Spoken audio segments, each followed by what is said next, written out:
Let's understand housing allowance, and how you can avail them. CCAB provides housing allowance based on the availability of housing units, and in situation where units are not available. Sarah is eligible for a shared accommodation. Sarah is over 40 years, therefore, she can request for a non-shared single unit.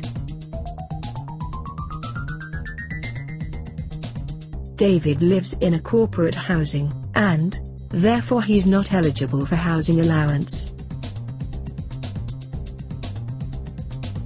Kala lives in a corporate housing that costs significantly less than her allowance, therefore, she's entitled to additional reduced housing allowance.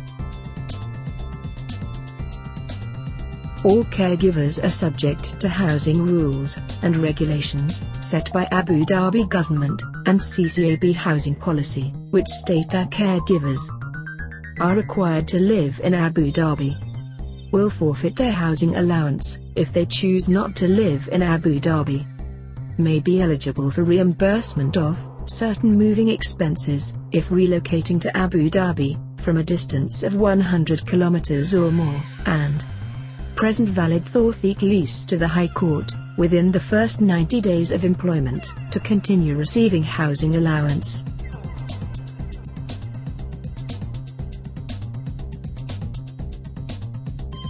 Naima, who has decided to obtain housing on her own, may have the opportunity to apply for a housing loan through CCAD. If Naima obtains a housing loan, the contract process will be facilitated by CCAD, but the housing contract will be in Naima's name.